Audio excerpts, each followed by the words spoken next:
day!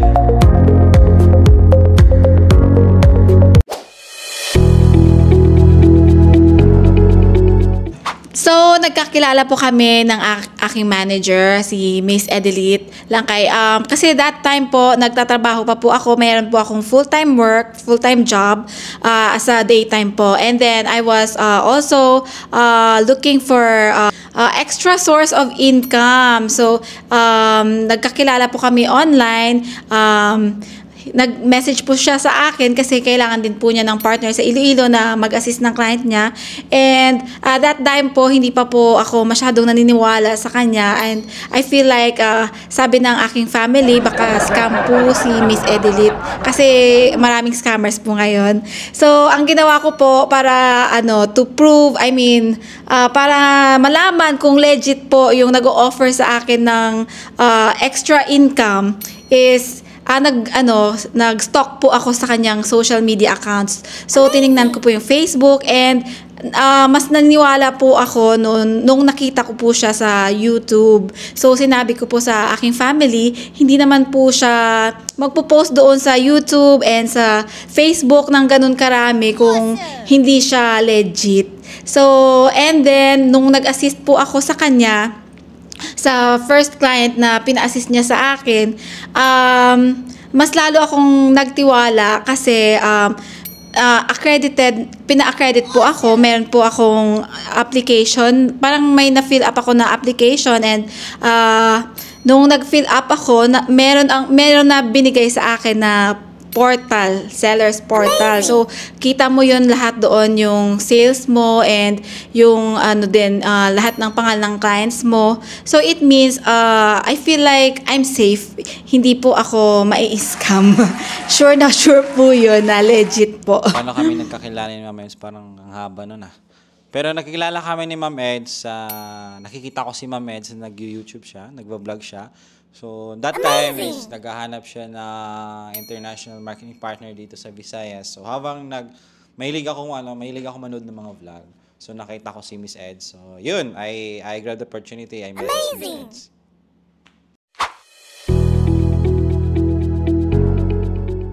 Yung nag-inspire po sa akin na pumasok and magstay dito sa Team ERL kasi po yung I feel like our team and especially our manager, napaka-supportive po niya when it comes sa after sales po namin, 'di ba? Marami po kayong mga tanong yung mga clients. Yung iba po kasi after sales, parang wala na.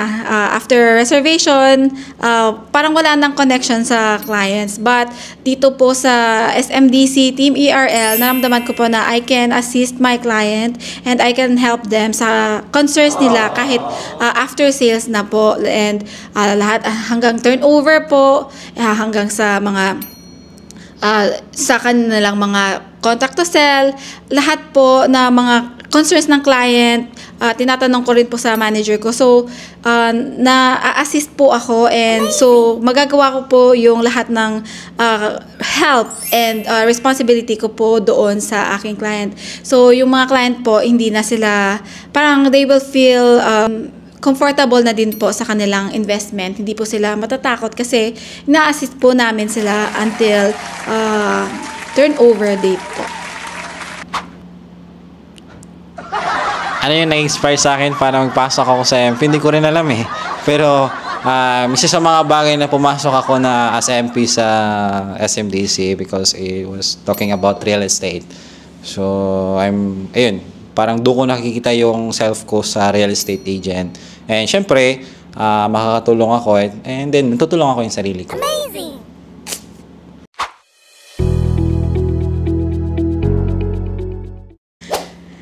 Yes, as a breadwinner po of the family, malaki po talaga ang naitulong po ni SMDC sa akin at sa pamilya ko po.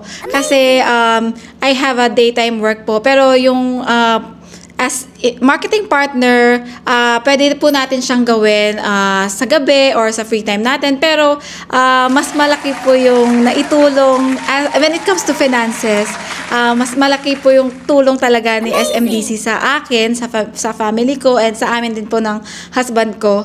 And talagang hindi ko po ma-explain, pero Apo? Hindi ko po talaga ma-put into words, pero sobrang laki po talaga ng tulong ni SMDC sa amin. Naitulong din po sa akin ng syempre, commission. Nakabili ako ng sapatos na bago, hindi bira lang. Yung nakatulong sa akin is yun, syempre, sa mga daily financial needs, and lalong-lalo na talaga sa mga, syempre, mamahalin na yung mga bilihin ngayon. And syempre, isa rin sa mga nakatulong sa akin nung preparation ko sa wedding ko. Awesome! So, malaking tulong talaga yung commission ng kaya dito ka na.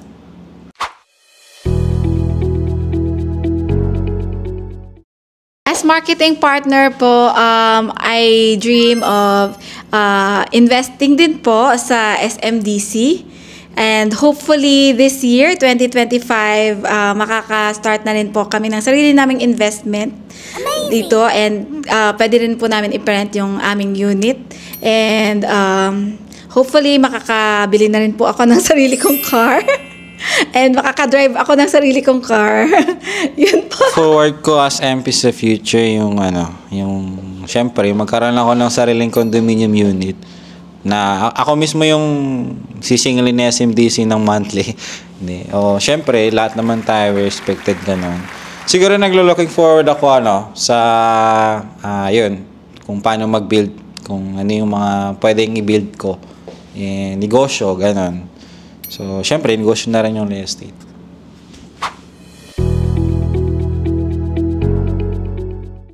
Sa mga gusto pong pumasok ng as marketing partner, hindi naman po hirap ang ating gagawin po dito. Bali, pwede po natin siyang gawin in our free time. So, like I said, I had a full-time work before, pero ngayon ginawa ko na nga siyang full-time kasi mas malaki po ang naitulong as marketing partner sa SMDC kaysa sa full-time job ko po when it comes to finances po. Ako, ano yung ma-advise ko sa mga gustong maging marketing partner? Wag na kayong magpatagal pa. Amazing! Yun yung kasabihan nila Bawal, okay na mauna kaysa mahuli.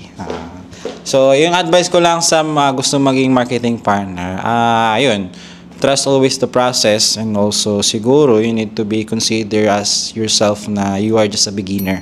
So you started with sa maliit na bagay, maliit na decision, and it will sooner or later you will realize something, okay, ganun pala yung buhay, ganun pala yung maging pag-usap ng tao. You need to set a goal para sa sarili mo. Yun yung advice ng manager ko sa akin. Kailangan may set a goal ako sa buhay ko. Kaya sabi ko, kung gusto nyo maging marketing partner, wag na kayong magpatagal pa.